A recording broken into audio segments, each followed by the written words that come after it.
Era full bilingüe, estuvo en Vietnam, manejaba el idioma, entonces daba clases particulares. Eso es para que tengan la idea de que su profesor de inglés puede ser asesino. Claro, por supuesto, por supuesto. Hay profesiones con más tendencia psicopática que otras. Claro. Es que a mí me encantan los militares, yo veo un uniforme y me derrito. Si usted supiera lo que yo encuentro entre los militares, con todo el respeto que me merece la institución militar, y lo digo con conocimiento de causa, porque trabajé con militares, porque fui instructor en la Escuela de Inteligencia Charly Solano, y conocí varios rasgos y perfiles psicopáticos dentro de esa institución. De hecho, alguna ocasión analizaba eso con un alto mando militar y le decía, mire, una cosa es el rasgo, otra cosa es el trastorno psicopático. Rasgos psicopáticos tienen que tener quienes vayan a grupos especiales, ¿sí? Unas AFEAU, que eso en su momento era como las fuerzas tácticas urbanas, unos manes súper preparados para matar, y si va a matar a otro, pues tiene falta de empatía, donde el man tenga empatía por el otro, pues no lo mata. O sea, tiene que verlo como una cosa, como un objeto, como el enemigo, para poderlo asesinar. Es decir, el rasgo psicopático tiene que estar presente ahí, pero una cosa es el rasgo, otra cosa es el trastorno. Ya cuando reúne varias características del trastorno y tiene el trastorno, pues eso ya es otra cosa. Ya se vuelve un golpeador de su pareja, ya empieza a ser torcido, se mete en falsos positivos, etcétera, etcétera, etcétera. Pero vamos a Campo Elías. Entonces, el 4 de diciembre de 1986, este hombre sembró el terror dentro de un restaurante de Bogotá, ya sabemos que fue Poseto. Excombatiente de Vietnam, mató a 29 personas y luego se suicidó. Entre las víctimas estaba su propia madre, a quien asesinó de un balazo en la cabeza y luego le prendió fuego. Uno de los rasgos de el criminal violento es la piromanía, le gusta el fuego, le gusta generar incendios. Otro es la crueldad con los animales, le gusta torturar mascotas. De hecho, así empiezan muchos. Este personaje que mencionamos hace un momento, Javier Velasco, que ustedes ya ampliamente conocen, asesina brutalmente a esta mujer, Rosalvira Celis, que gracias a ella es que el año pasado se creó la ley del feminicidio, que lo cataloga como un delito autónomo, es decir, no tiene rebajas, no tiene ningún tipo de beneficio para el criminal, así el criminal confiese, no hay allanamiento, así él se allane a los cargos, no hay ningún beneficio, no le rebajan la condena al 50%, como se ocurre cuando hay un homicidio, un hurto. Lo veo un delito similar al delito sexual con menor de edad, autónomo, el castigo es fuerte, duro. Lo curioso es que este sujeto, con el mismo modus operandi, tuvo 2 víctimas, no alcanzó la tercera, por lo menos conocida. Hacía 6 años antes había asesinado a una mujer de color con un modus operandi similar, la apuñaleó brutalmente en el taller que tenía, la sacó del taller, la arrastró como si fuera una cosa, la dejó en la esquina donde había algo de basura, se devolvió y se puso a dormir. Los vecinos alertaban a la policía de que había un cadáver, llegaron, siguieron el rastro de sangre, entraron donde el tipo y efectúan la captura. Pero con tan mala suerte que el tipo, en la valoración psiquiátrica que le hace medicina legal, tengo una gran admiración por medicina legal, primero porque la conozco muy bien, segundo porque sé que son muy juiciosos en sus dictámenes, pero en este caso se volvió una excepción, el dictamen no fue juicioso, el psiquiatra lo diagnostica con algo que se denomina trastorno limítrofe de personalidad o borderline, y lo someten a un tratamiento y el tipo nunca fue al tratamiento y se escapó. Y se supo de él hasta cuando asesinó brutalmente a Rosalvira Celis.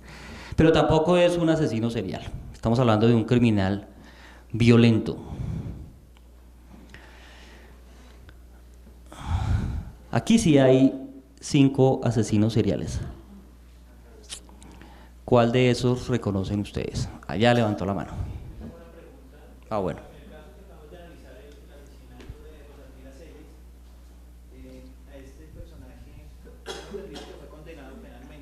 Sí. Sí, y usted nos acaba de referir que no es un asesino serial. No. La pregunta concreta es si fue condenado, ¿por qué no? Y había, digamos, un diagnóstico psiquiátrico no fue declarado interdicto o inimputable, de alguna manera? Muy bien, y muy buena la pregunta. Primero, porque se comprobó que él tenía conciencia al momento de cometer el crimen.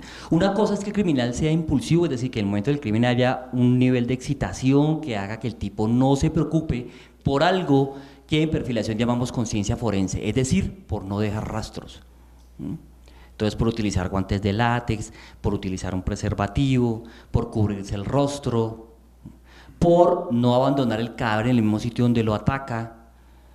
Uno habla de una escena primaria y una escena secundaria. La escena primaria es donde se ataca el cadáver, la secundaria es donde se abandona el cadáver. Y muchos asesinos organizados abandonan el cadáver en un sitio diferente, de hecho lo entierran o lo desmembran. Si ustedes recuerdan, por ejemplo, el caso de un coronel para vergüenza de la policía, de apellido Aldana, asesina a su propia esposa, y la asesina porque ella le descubre en el computador unas fotos explícitas donde el tipo estaba teniendo relaciones homosexuales con otros policías. No era la comunidad del Anillo, eran otros.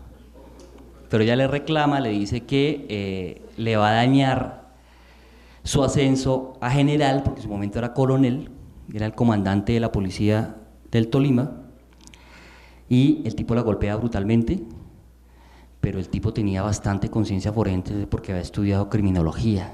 Entonces lo primero que hace es retirarle los implantes mamarios. Se los extrae y los destruye porque sabe que los implantes tienen un código que se puede rastrear.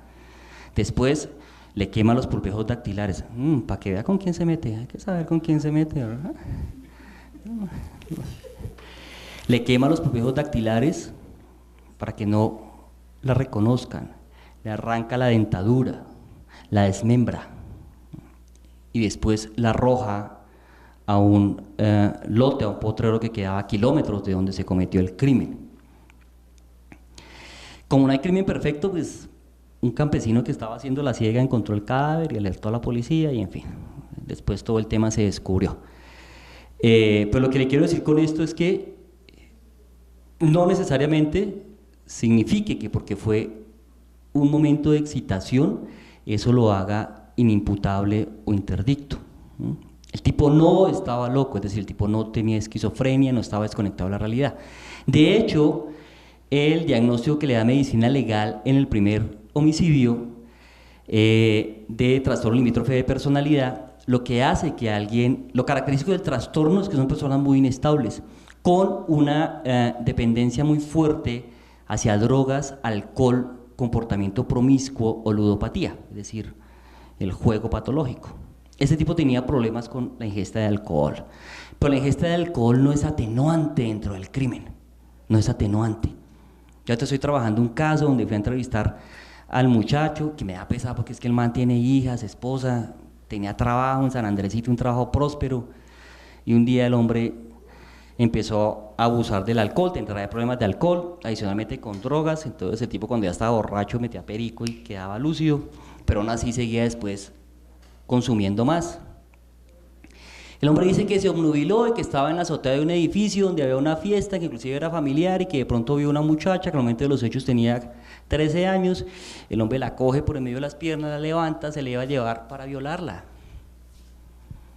La china logra defenderse, llaman a los vigilantes, lo cogen y le meten actos sexuales abusivos con menores de 14 años. Y él dice, doctor, yo no me acuerdo de nada. Le digo, maestro, no me mienta, que yo sé que usted sí se acuerda. Es imposible que no se acuerde. De hecho, me narraba algunos detalles, porque pues uno también evalúa algo que se denomina simulación. Algunos detalles que si verdaderamente se hubiera obnubilado, no me los hubiera narrado. Detalles antes del ataque. Si él verdaderamente se hubiera obnubilado, no recordaría esos detalles. Supe que era simulación, le dije, el juez no se lo va a admitir. Esa no es la manera de hacer su defensa. Entonces, en ese caso, él no da para interdicto. Estamos hablando de Javier Velasco.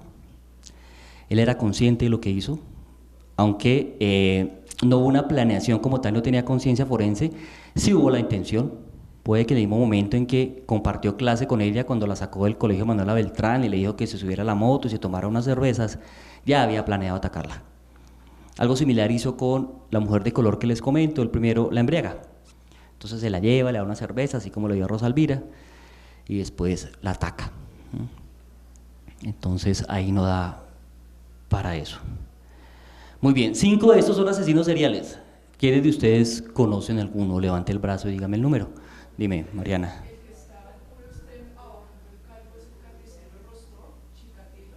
Muy bien. El número 10, Andrei Chikatilo. ¿Quién más? Y aquel del otro extremo creo que es Ted Bundy. ¿Este? No.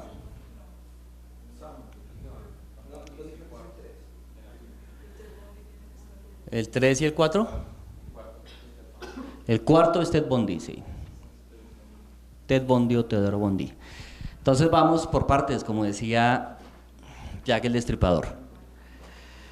Andrei Chikatilo tiene un modus operandi. Si usted compara modus operandi Andrei Chikatilo a modus operandi Garavito, va a encontrar que es idéntico el modus operandi. Lo único que cambia es la victimología. Este asesinaba a niñas, Garavito asesinaba a niños. Pero el modus operandi era muy similar.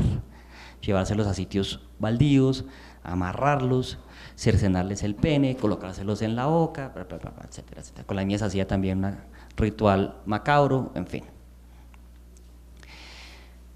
Ted Bundy o Teodoro Bundy estudió 2 profesiones psicopáticas que si se mezclan es una bomba: derecho y psicología.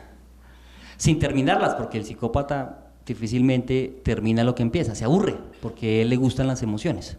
Sí, él no dice, yo quiero ser psicólogo, entonces estudio 5 años. El man dice, estudio 2 años, aprendo algo y después falsifico el diploma y me hago pasar como psicólogo. Lo mismo como abogado, como dice el doctor Mata.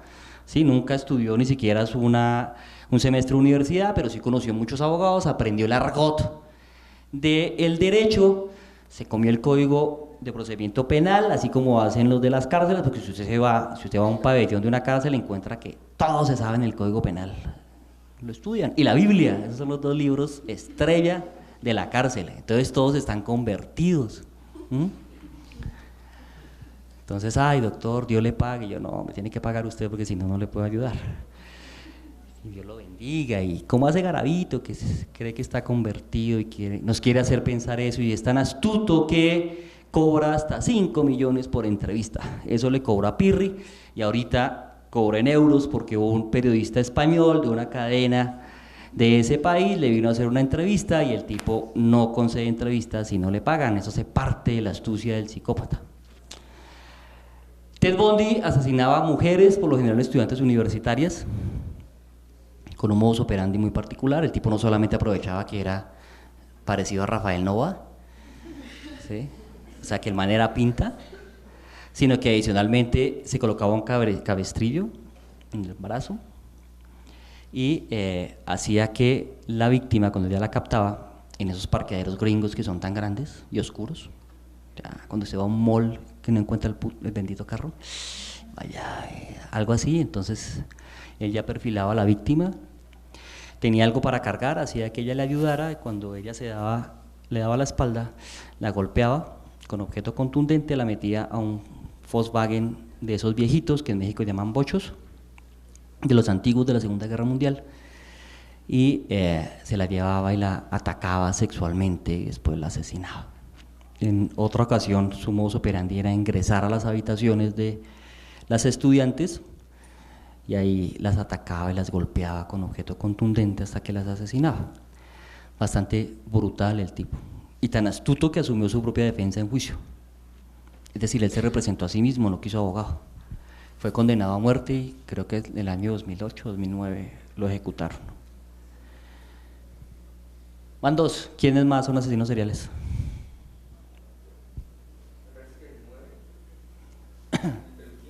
¿9? No.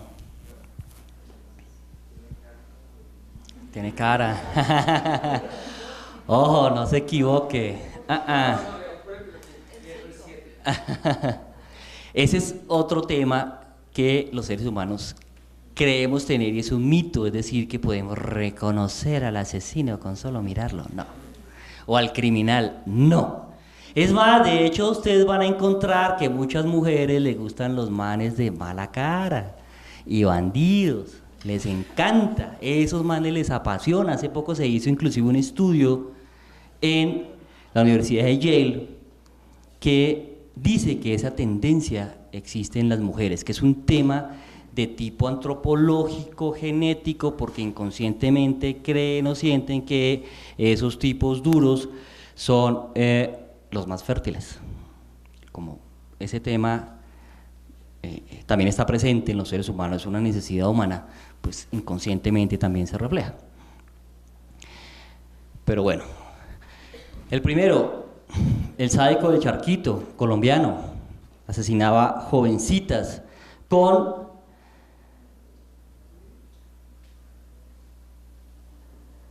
la complicidad de su propia esposa, a la que chantajeó porque ella supuestamente lo engañó diciéndole que era virgen al momento del matrimonio, ella no resultó virgen, entonces el man la culpabiliza y le dice que de ahí en adelante tiene que ayudarle a conseguirle jovencitas vírgenes para que él acceda carnalmente y después asesine. ¿El criminal es la cara al espejo del alma? No, con psicopatía no. El criminal no lo lleva escrito en el rostro. De estos 10 retratos, 5 corresponden a ciudadanos normales y los 5 restantes a peligrosos asesinos múltiples.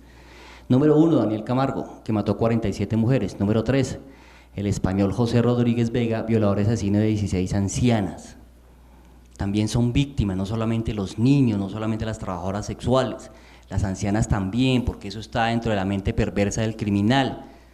En alguna ocasión tuve la oportunidad de entrevistar también en la cárcel Modelo un sujeto gerontofílico, es decir, sentía atracción sexual por mujeres de tercera edad. De hecho estaba ahí porque llegó un buen día y a una vecina del barrio fue y le golpeó en la casa diciéndole abiertamente que la iba a violar. Doña Socorro, ábreme que la voy a violar. Y doña Socorro le abrió. Y el tipo efectivamente la asalta sexualmente, la agrede sexualmente. Cuando yo lo voy a entrevistar y le aplico unas pruebas psicológicas, veo su tema sexual y de valores, de normas, de cumplimiento de normas patológico, tergiversado, disfuncional. Le pregunto, que yo ya sabía que ese no había sido su primer asalto, que me contara de otros asaltos, y me cuenta 2 asaltos más, de mujeres mayores. Pese a que como fachada, porque estaba integrado, tenía una esposa, tenía unos hijos, y la esposa no era una mujer mayor que él, era menor que él, pero era su cobertura, era su fachada, estaba integrado. De hecho, la esposa fue quien me pidió que lo visitara a él, que lo evaluara, que él no podía haber violado a esa mujer de la tercera edad, pero resultó que sí. El número 4, Ted Bundy. El 7, Thomas Runk, que forzó y eliminó a 7 ancianas. El número 10, Andrei Chikatilo, con 53 víctimas inocentes en su haber, que como ya dijimos eran niñas.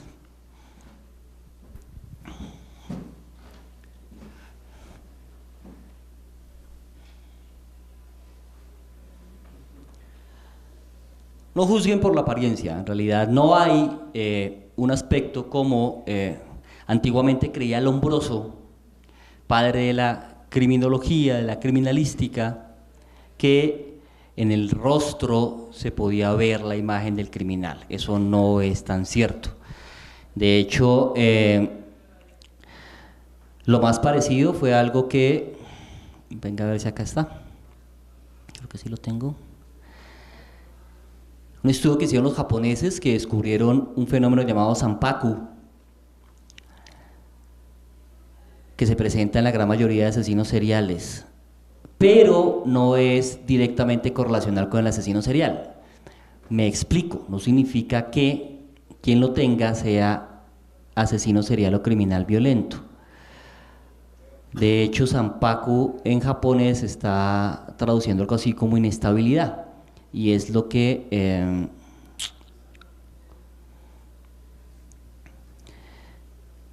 realidad científicamente dice, ¿sí? Como muchos criminales violentos son emocionalmente inestables, pues es factible que se presente ese fenómeno que consiste en que la esclerótica del ojo, es decir, la parte blanca, se presenta en 3 aspectos, en 3 áreas del ojo.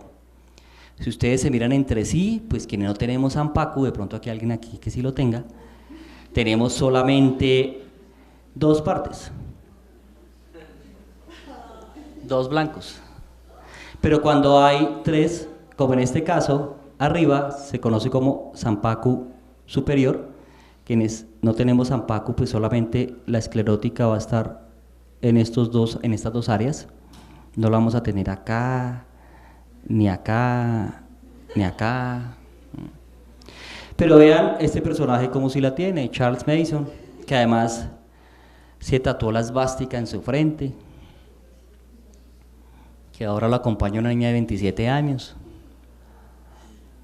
que le hace visita conyugal. Mentira, en Estados Unidos no permiten a los condenados a muerte hacer visita conyugal. Aileen Wuornos, la primera asesina en serie reconocida en Estados Unidos, fíjense su tema, cómo se nota fuertemente. Adolf Hitler. Ted Bundy. ¿Este personaje quién es? Alguien lo trató de mencionar ahorita. El hijo de Sam. Un asesino en serie neoyorquino. Asesinaba predominantemente parejas que encontraba descuidadas o que querían tener de pronto un momento de intimidad en el carro. Él se les acercaba y le disparaba primero al hombre y después a la mujer. Y salió con la absurda idea de que el perro del vecino, que se llamaba Sam, por eso lo llamaban el hijo de Sam, era quien lo ordenaba matar.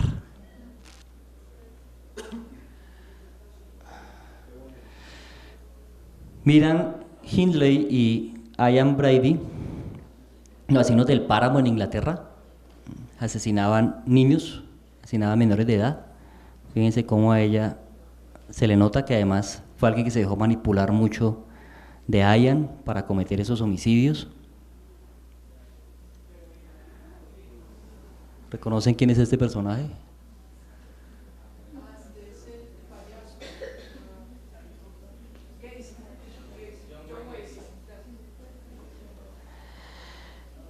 Este sujeto, que lo llamaban Pogo el payaso, porque se vestía de payaso, que además tenía muy buena posición social, estaba casado con una de las hijas del dueño de, en su momento, KFC, Kentucky Fried Chicken, y era gerente de uno de los puntos de Kentucky Fried Chicken. Captaba niños, estaba casado pero tenía una vida soterrada de homosexualismo. Captaba niños jóvenes, los asesinaba y los enterraba en el propio sótano de la casa. John Wayne Gacy. Estos 2 sujetos a los que se endilgaron más de 200 homicidios, pero en realidad resultaron ser muy mentirosos. Sin embargo, sí se comprobaron algunos homicidios de mujeres, que entre ambos ultimaron Henry Lee Lucas y Otis Toole. En su momento, fíjense cómo se nota ese tema de Sampaku. Y algo más reciente, Omar Maten. Ahí está. Sin embargo, vuelvo y lo repito, no es el factor diferenciador del criminal violento y mucho menos del asesino serial. Está diciendo que quien tenga el fenómeno de Sampaku tiene una descompensación emocional, según lo que estudiaron los japoneses, pero no necesariamente va a corresponder al asesino serial. Preguntas, dudas hasta acá.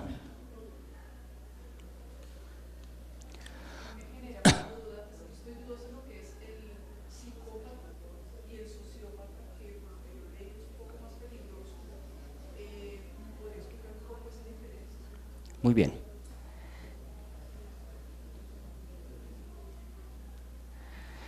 Se ha tratado de hacer una diferenciación entre psicopatía y sociopatía. Técnicamente viene a ser lo mismo, es decir, si vamos a estudiarlo desde la psicología forense, de cuáles son las características propias del psicópata, del que estamos hablando como aquel que tiene lo que la psiquiatría denomina trastorno antisocial de personalidad, y el sociópata, son exactamente las mismas. La diferenciación está en la victimología. Entonces el sociópata es aquel que, teniendo ese trastorno psicopático de la personalidad o trastorno antisocial de la personalidad, pues va y en un momento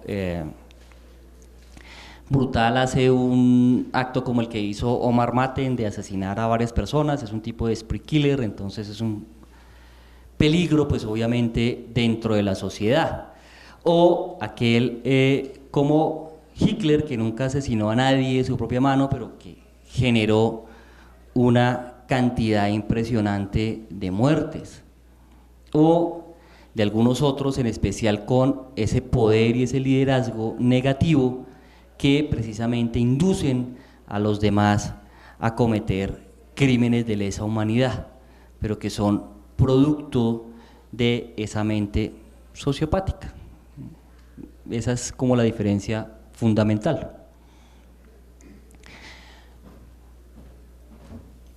Se habla que el asesino en serie tiene unas fases, es decir, unos momentos. Bueno, miremos primero ese ranking. Como les mencionaba al comienzo, pues lamentablemente seguimos ocupando el primer lugar con el monstruo de los Andes, Pedro Alonso López. Le sigue Hal Schiffman, conocido como el Doctor Muerte, en Inglaterra. Henry Lee Lucas y Otis Toole. Ellos se les atribuye más de 200 muertes no comprobadas. H.H. Holmes en Estados Unidos, Gilles de Rais en Francia, Garavito en Colombia, y de ahí para adelante otros personajes. Pero pues tenemos dentro de ese ranking, para nuestra vergüenza, 2. ¿De dónde provienen los asesinos en serie del mundo? En su gran mayoría de Estados Unidos, en un 76%. ¿Por qué? ¿Por qué será? Muy bien, ese es un factor. La facilidad que hay en el acceso a las armas, en especial las armas de fuego. ¿Qué otro?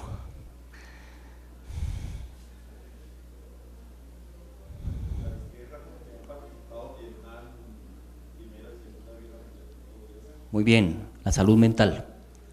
Hay mucho deterioro de la salud mental, en especial de aquellos combatientes de las varias guerras que ha tenido Estados Unidos, ¿sí? Si hablamos de Tormenta del Desierto, aquí también llegó gente traumatizada, con temas muy fuertes, que facilita precisamente convertirse en asesino serial. ¿Qué más? El espacio en las ciudades, por ejemplo, John Wayne Gacy trabajaba, iba mucho a pueblos, a ciudades pequeñas, cercanas. El hecho de que hay como tanta carretera, tanto espacio muerto entre ciudades. Perfecto, muy bien. La geografía, clave, por eso hablamos de un perfil geográfico. Y la población, porque estamos hablando de una población de más de 300 millones de habitantes. Yo pienso que una causa en el tiempo, atrás en el tiempo, es la colonización, el enfrentamiento a indígenas, las condiciones geográficas difíciles, cosas. Sí, digamos que yo no me voy tan allá, pero eso sí me hace pensar en algo interesante. Y es que cuando a mí me preguntan, pero es que ¿por qué los colombianos somos como somos?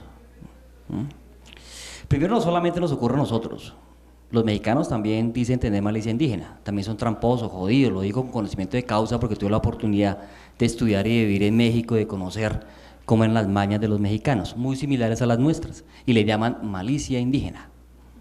Pero ¿de dónde viene esa malicia indígena o esa tendencia a la trampa, a la criminalidad, a lo inmoral? De la mezcla de la Niña, la Pinta y la Santa María. ¿Qué traía la Niña, la Pinta y la Santa María de España? Criminales, psicópatas. En ese momento no estaban clasificados así, pero pues eran criminales, los peores criminales, que la reina dijo, sáquelos, que se vayan en esas 3 barcos y seguramente se van a hundir, nos deshacemos de ellos. Llegan, violan a nuestras indias y de ahí para acá estamos nosotros. Entonces, Los psicópatas por la actitud de que si ellos dicen me voy para América a buscar mi suerte, era probablemente como con un grupo de gente a matar indios o a por supuesto, tierra y hacerse allí. por supuesto, y fueron todos los vejámenes y toda la cantidad de cosas que precisamente ocurrió en el proceso de la colonización. Entonces digamos que ahí hay también un componente. El geográfico, porque la geografía facilita mucho que exista ese tipo de crimen serial. ¿Sí? Si usted va a un sitio como la Florida, que seguramente ha ido, si fue a Disney, entonces usted va y no, vamos a los Everglades. Los Everglades es el sitio perfecto para depositar cadáveres. Y cuando usted va, todo es lake, lake, lake, lake, porque esa vaina es pantanosa. Es muy fácil ir, como lo mencionaban hace un momento, a un pueblo como iba John Wayne Gacy, captar una víctima y desaparecerla. Él fue atrevido porque lo hacía en su propio sótano. Jeffrey Dahmer también era atrevido porque lo asesinaba en su propio apartamento, los cercenaba el cráneo, se le comía los sesos, una cantidad de vainas fuertes.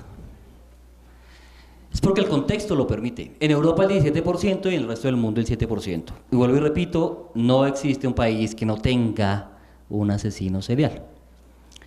Fases del asesino en serie: la primera fase, una fantasía, es decir, el crimen comienza en la mente del criminal, él siente placer de cómo lo quiere lograr, qué tipo de víctima, qué es lo que quiere lograr con la víctima, que quiere llevar a la práctica. Después la comisión del crimen, es la ejecución material de esa fantasía. Sin embargo, no le da la excitación deseada. ¿Sí? Si él quería que la víctima se sometiera fácilmente, pues no lo hace. Si él quería que la víctima se enamorara de él, pues mucho menos. Si él quería que la víctima a través de la tortura le durara mucho más, pues tampoco. Algunos criminales juegan, por ejemplo, con asfixiar mecánicamente, desmayar a la víctima para que vuelva y se recupere y vuelve y la accede, o la ataca y vuelve y la desmaya, pero en un momento de esos la víctima no le va a aguantar más y se le va a morir. Entonces no pensaba que se le iba a morir tan pronto y eso no cumplió su fantasía. Vive una fase depresiva precisamente porque el ambiente construido respecto al ambiente percibido es diferente. Hay esa disparidad. Motivada por no lograr su objetivo, su duración se prolonga hasta que aparece una nueva fantasía. Esa fase de latencia puede durar un mes, 2 meses, un año, una semana. Vuelve nuevamente a la fase de fantasía, mejora su actuación, ¿sí?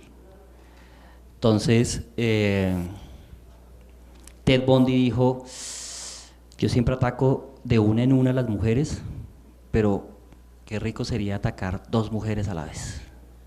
Y lo hizo. En la que intenta mejorar su actuación anterior, una fase de enfriamiento que comprende la depresiva y la de fantasía. La duración de la fase depresiva no está delimitada, algunos autores hablan de 30 días en cada crimen. Hablando de un criminal prolijo, ¿sí? Hablando de un monstruo de Monserrate. Hablando de un monstruo de los Cañaduzales, un Garavito, que fueron muy prolijos en las víctimas. De resto, es relativo, está en la mente del asesino. Es el famoso monstruo de Tenerife, Luis Gregorio Ramírez Maestre, un asesino serial que tenía una vasta zona, que iba desde Barrancabermeja hasta Santa Marta, asesinando jóvenes, mototaxistas todos eran mototaxistas, pero en su gran mayoría jóvenes. Cometió más de 20 homicidios con el mismo modus operandi, pero tenía una firma particular.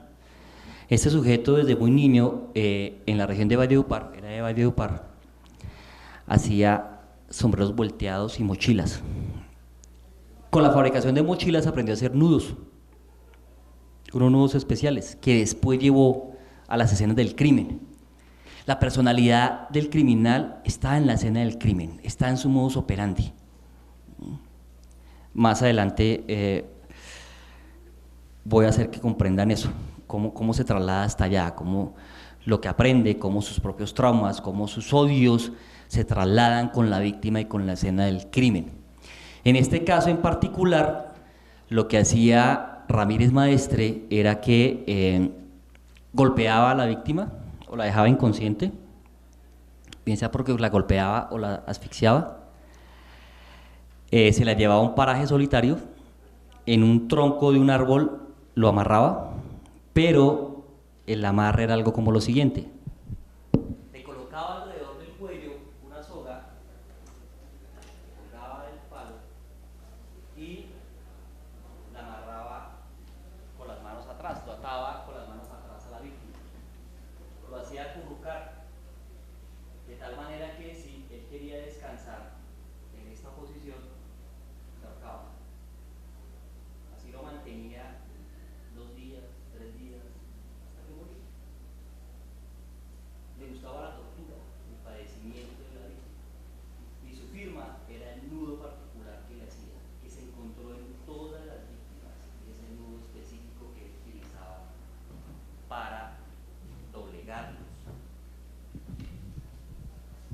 y es colombiano.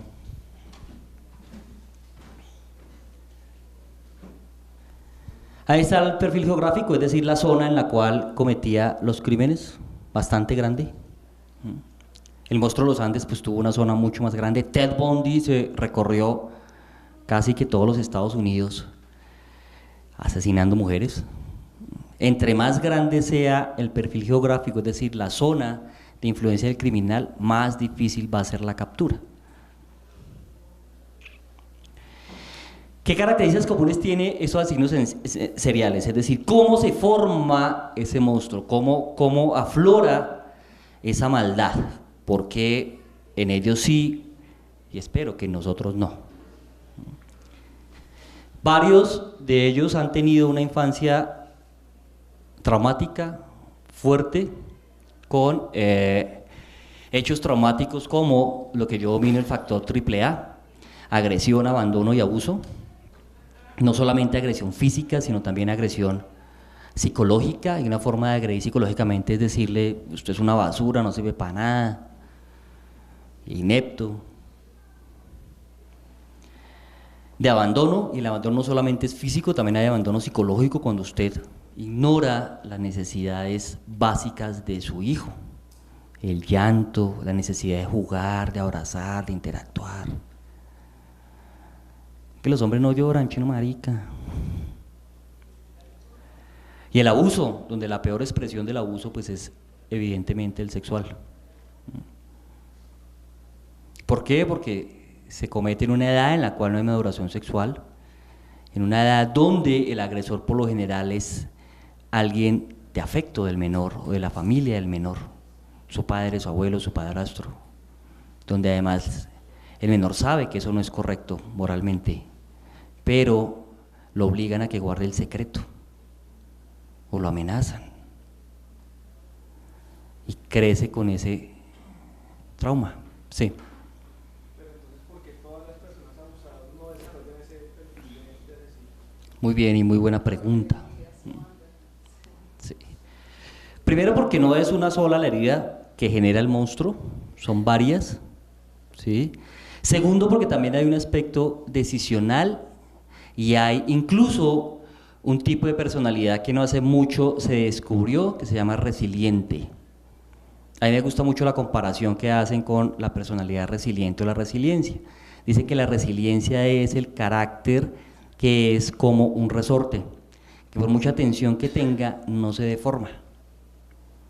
Es decir, es gente que ha estado sometida a abuso sexual y no necesariamente se convierte en abusador. Aunque sí es un factor de riesgo. Yo en los abusadores sexuales que he entrevistado en cárcel encuentro que a temprana edad tuvieron experiencias de tergiversación a nivel sexual. Pero no en todos, no siempre, hay unos que no la tienen.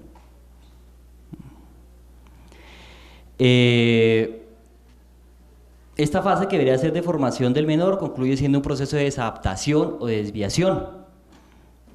Entonces, si usted analiza la infancia de el monstruo de los Andes, por ejemplo, va a encontrar que la mamá, que se llamaba Benilda, una señora además con un rostro bastante duro, bastante fuerte, cuando lo castigaba lo colgaba él de un tronco, de un árbol, y lo dejaba descalzo y con un brasero, una leña ardiendo, se la colocaba en los pies y después lo golpeaba.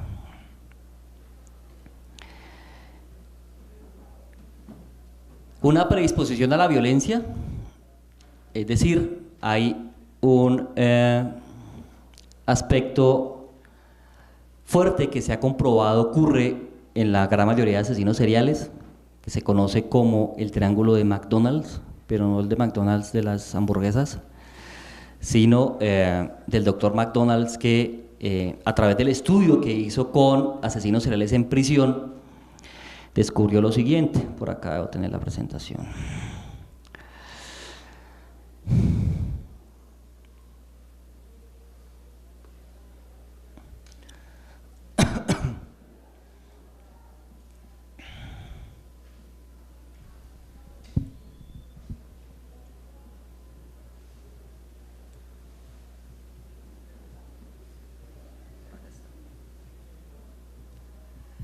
La entrada de McDonald's, él descubre que la gran mayoría de estos sujetos tenía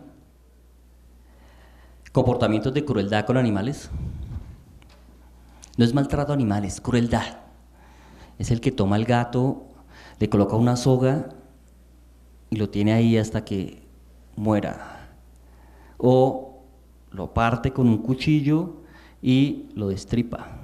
O le corta una pata y se ríe viendo cómo se comporta. La piromanía, lo que yo les comentaba en un comienzo, es decir, esa compulsión por el fuego, por generar incendios, por eso algunos incluso queman el cadáver o queman el sitio del crimen, además tienen una conciencia forense porque les permite borrar evidencia, y la enuresis, es decir, la incapacidad para controlar la micción, la orina, a una edad en la que debería controlarla. Son niños que a la edad de 6, 7, 8 años se siguen orinando en la cama. ¿Por qué es tan importante el tema de la enuresis? Porque tiene que ver con el control de los impulsos.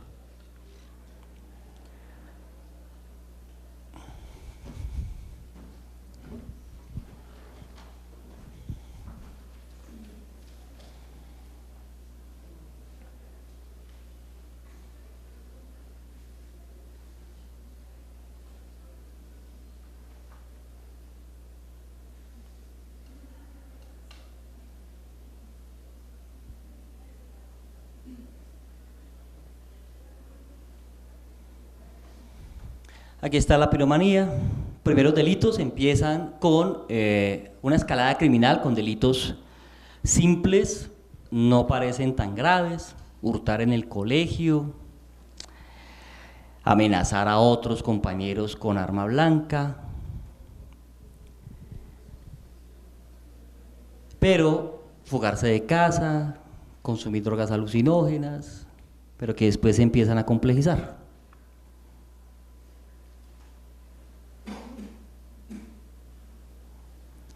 Algunos aspectos desinhibidores que potencializan la exteriorización de fantasías. Ojo, una cosa son detonantes y otra cosa son causas. Si usted analiza, y lo invito a que lo haga, la entrevista que le hicieron a Ted Bundy antes de que lo sometieran a la pena de muerte, antes de que lo ejecutaran, creo que fue con inyección letal. De hecho, cada reo dice cómo quiere ser ejecutado, y hay 6 maneras en las cuales lo pueden ejecutar, y este eligió inyección letal. Antes de eso, él concedió una entrevista y él dice que se volvió agresor sexual y asesino de mujeres porque veía pornografía y que consumía pornografía violenta. Eso no es cierto, eso es un mito. Entonces, todo los que hemos visto pornografía, violenta o no, nos volveríamos o violadores seriales o asesinos seriales. No. Esa es una excusa que usa la mentalidad psicopática, en especial con criminales violentos como los seriales, para justificar los crímenes.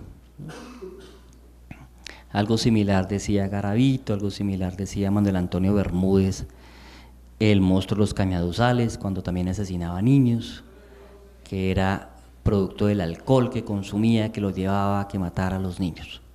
Eso no es verdad.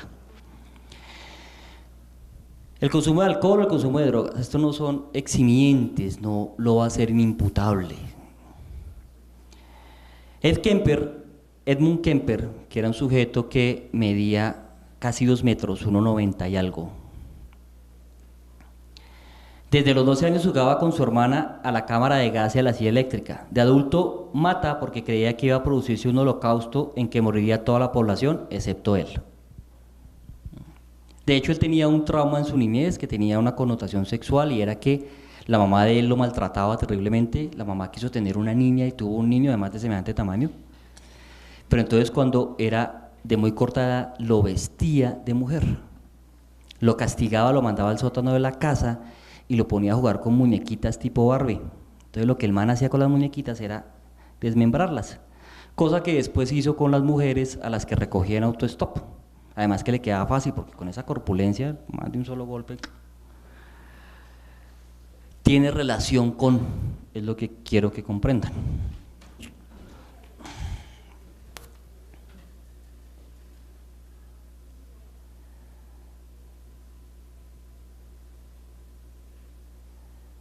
Ahí están algunos de los que hemos hablado.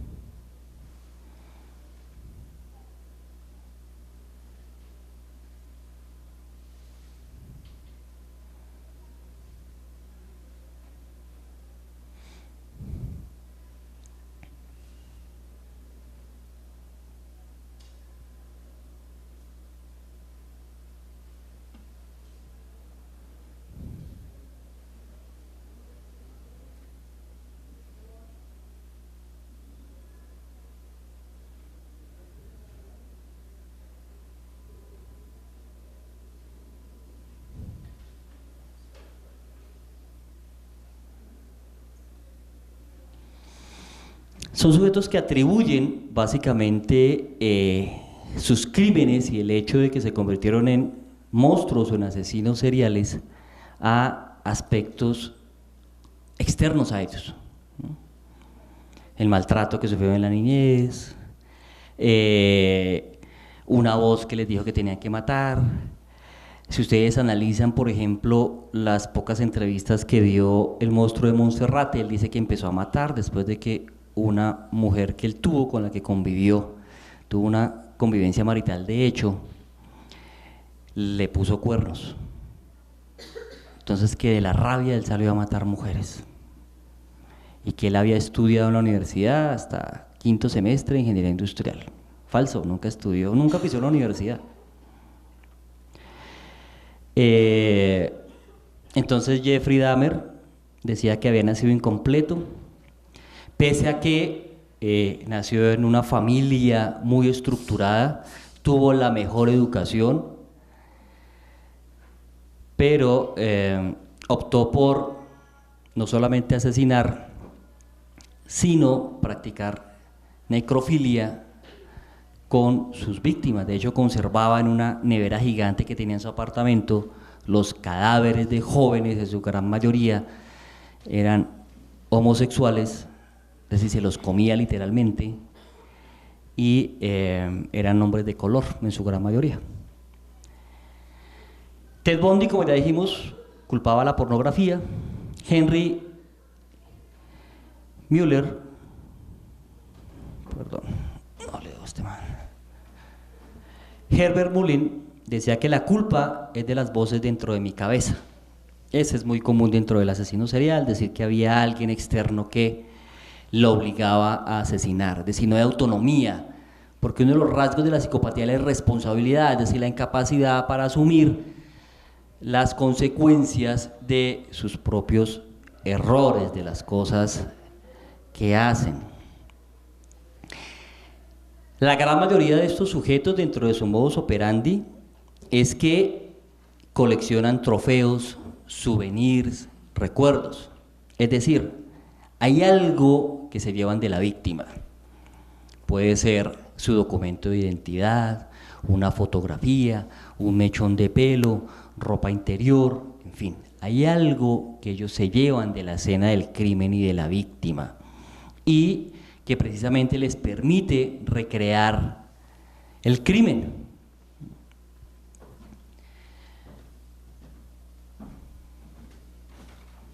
Varios de esos souvenirs pueden ser prendas de vestir, algunos otros coleccionan recortes de periódico donde ha salido la noticia del crimen de la víctima.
Vamos a hacer un ejercicio sobre el tema de asesinos en serie con aspectos que hemos trabajado y otros que seguramente ustedes, por interés, por cultura general, por la motivación que tengan,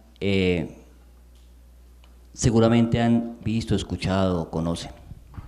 Entonces, ¿qué personaje histórico se bañaba en la sangre de sus víctimas para conservar su juventud? De hecho, eran víctimas mujeres. Elizabeth Etzebeth Báthory.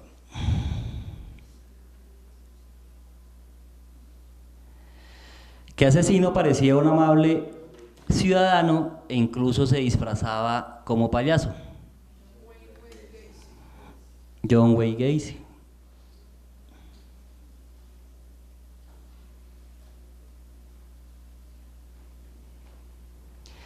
¿Qué asesino consiguió burlar a la policía y nunca fue capturado? Jack el Destripador. Muy bien.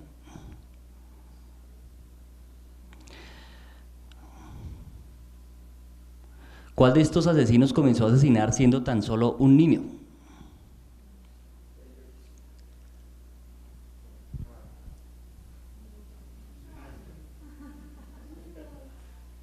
Alton Coleman, no.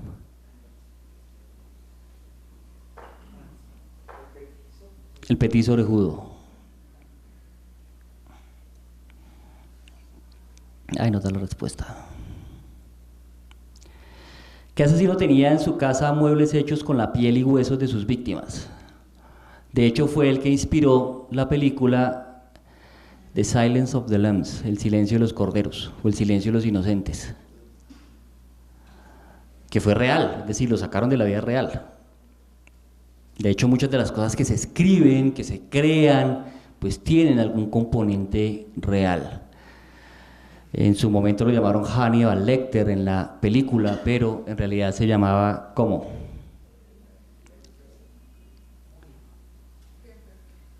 No, Kemper tenía los huesos, pero estaba haciendo era como un esqueleto. ¿Cómo? Que Kemper coleccionaba algunos huesos de todas sus víctimas y estaba haciendo como un esqueleto, según dice el libro de Ressler, pero no recuerdo los muebles. La piel no. Entonces, de pronto, Ed Gein.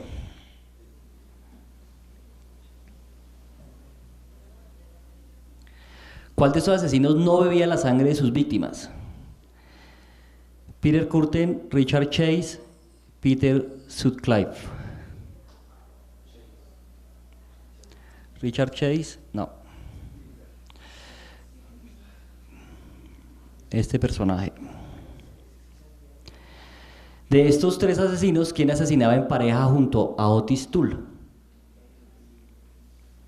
Lo vimos ahí en una presentación. Henry Lee Lucas. ¿Cuál de estos ángeles de la muerte era conocido como el enfermero asesino?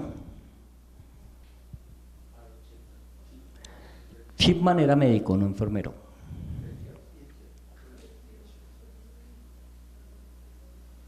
Charles Cullen. ¿Cuál de estos asesinos no asesinaba a niños o niñas?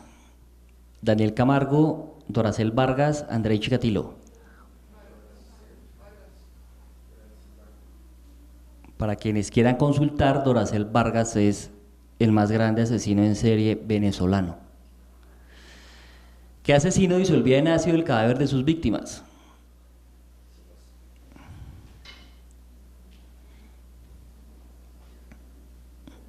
Este personaje. Muy bien.